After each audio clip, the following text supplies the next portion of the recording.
शुभ कदम। नंदिता विवाहित होकर जब पहले दिन ससुराल में आई तो अचानक उसके ससुर को हार्ट अटैक हो गया।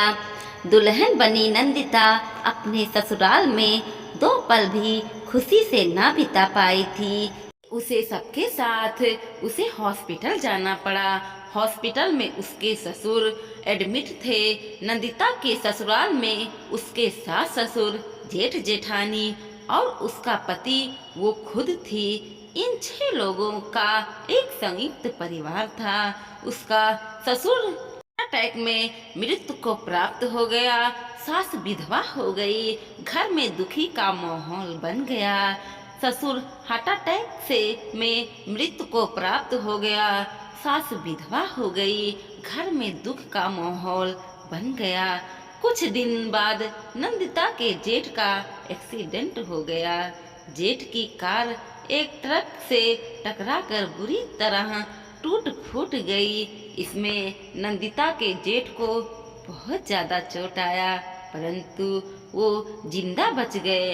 हॉस्पिटल में एडमिट करवाने के बाद मेडिकल रिपोर्ट से पता चला कि नंदिता के जेठ कोमा में चले गए हैं। वह जीवित तो अवश्य रहेंगे, किंतु जिंदा लाश के रूप में।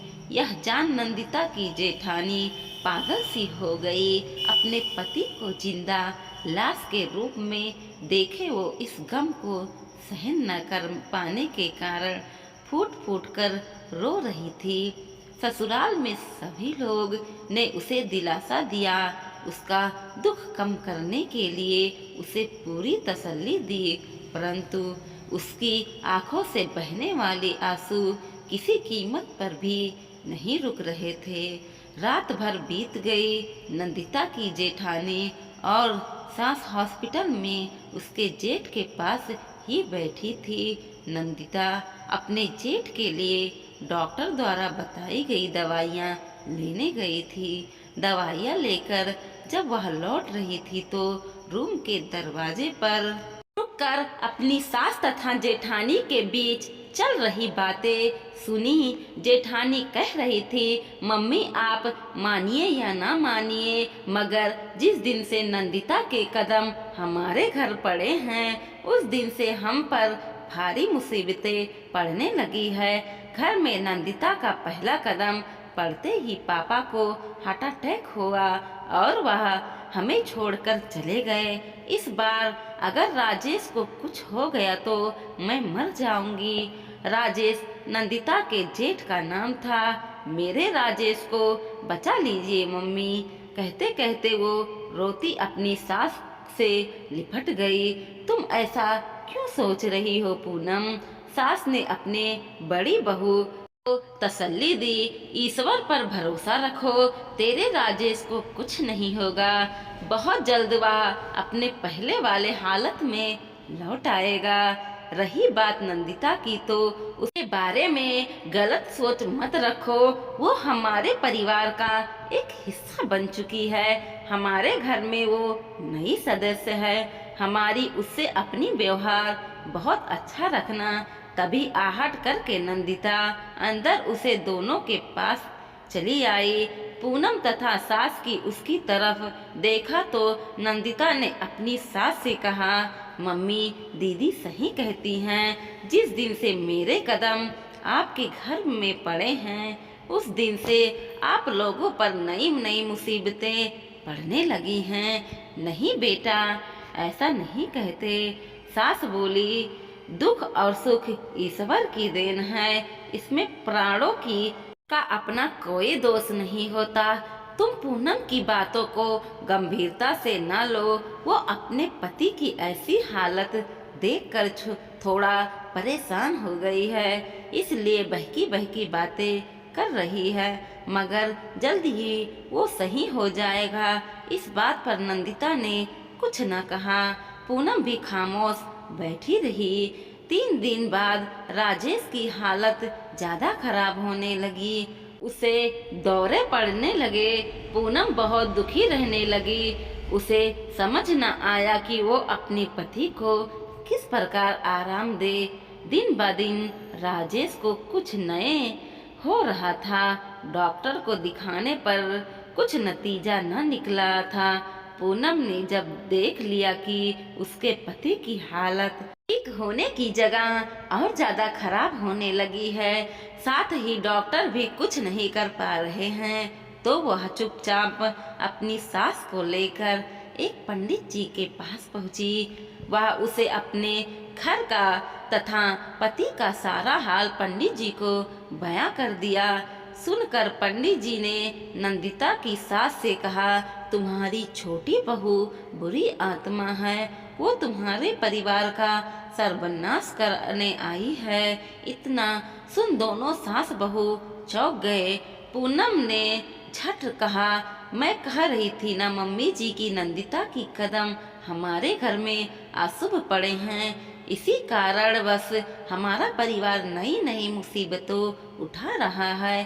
क्षण भर चुप रहकर सास ने पंडित से पूछा, उपाय तो है, परंतु 8 दिन लगेंगे तुम्हारी मुसीबतें टलने में, क्योंकि तुम्हारी छोटी बहू ने अपनी बुरी कदम तुम्हारे घर में पूरी मजबूती से जमा ली है। वो तो कोई नहीं पंडित जी, मगर मुसीबतें टल जाएंगे तो ना? पूनम ने पूछा। हाँ, मेरे पति के लिए कुछ बताइए। पंडित ने ओम का लॉकेट उठाकर पूनम को देते हुए कहा, यह अपने पति को पहना देना, इससे तुम्हारे घर में बहू का रूप ग्रहण कर आई मुसीबतें तुम्हारे पति पर अपनी हरकतें द्वारा कोई बुरी नहीं डाल पाएगा। इसका कोई उपाय है पंडित जी? उपाय तो है, परंतु पूरे 8 दिन लगेंगे तुम्हारे मुसीबतें टलने में, क्योंकि तुम्हारी छोटी बहू ने अपनी बुरी कदम तुम्हारे घर में पूरी मुसीबतें से जमा कर ली है। वो तो कोई बात नहीं पंडित जी, मगर मुसीबतें टल जाएंगी ना? पूनम ने पूछा। हाँ, मेरे पति के लिए बताइए। पंडित जी ने एक लोम का लॉकेट उठाकर पूनम को देते हुए कहा, यह अपने पति को पहना देना, इससे तुम्हारे घर में छोटी बहू का रूप ग्रहण कर आई मुसीबतें तुम्हारे पति पर आने वाली हरकतें द्वारा कोई बुरी नहीं डाल पाएंगी। पूनम ने लॉकेट ले लिया। पंडित ने उसे दोनों को भी एक एक ओम का लॉकेट पहनने के लिए दे दिया। साथ ही उन्हें करीब रखे एक थाली से मुट्ठी भर चावल उठा कर दी और कहा, इन चावल के दानों पर चुटकी भर सिंदूर डालकर सारे चावल अपनी छोटी बहू के कदमों में डाल देना। अच्छा। सास ने सारे चावल ले लिए। वैसे तो मैं यहाँ रहकर तुम्हारे घर का हाल जानता रहूँगा, मगर तुम दोनों प्रतिदिन मेरे पास आते रहना। जी पंडित जी, दोनों ने कहा। फिर सास ने पूछा, पंडित जी, यह बात समझ में नहीं आई कि हमारी छोटी बहू हमारा सर्वनाश करने क्यों आई है। बहू, वास्तव में आज से 5 साल पूर्व तुम्हारे पति और दोनों बेटे की गाड़ी के नीचे कुचल कर मर गई थी। वो अपनी मौत का बदला लेने आई है, पर ऐसा तो कभी कुछ नहीं हुआ जैसे कि आप कह रहे हैं। सास ने कहा, वो घटना तुम्हारे पति और बेटे ने किसी से बताए नहीं थे, ना ही पुलिस उसकी खोज कर पाई थी, मगर सच्चाई यही है। पंडित जी की बात को दोनों सास बहू ने मान लिया। अंत में सास, पंडित जी, मेरे छोटे बेटे को उस आत्मा से बचा के लिए आपने एक लॉकेट और दे दीजिए। पंडित जी ने अफसोस के साथ कहा, इससे कोई फायदा नहीं, क्योंकि तुम्हारे यह आने से 2 मिनट पूर्व उस आत्मा ने अपने पति की गाड़ी खाई में गिराकर उसे खत्म कर दिया है। इतना सुन सास चीख पड़ी। नहीं, इसके साथ वो बेहोश हो गई। पंडित ने पूनम से कहा, जो चावल मैंने तुम्हें दिया है वो तुम उस आत्मा के पैरों पर धोखे से डालना। जी पंडित जी। पूनम रोते हुए बोली। दोनों सास बहू जब खुद को संभाल कर घर लौटे तो राजेश कोमा में पाया। छोटे बेटे के तो लाश का पता ही न चला। घर में 3 लोगों की मौत का असर पूनम तथा उसकी सास के दिल दिमाग पर बहुत गहराई से पड़ा था। अब उन दोनों को अपनी बेहद चिंता थी। पूनम ने नंदिता के बुरे प्रभाव का खात्मा करने की शुरुआत करते हुए चावल में चुटकी भर सिंदूर डाला तो नंदिता पीछे से आकर बोली, मैं जानती हूँ पूनम कि तुम और हमारी सास समय वह पंडित जी वहाँ आ गए जिसके पास पूनम तथा उसकी सास गई थी।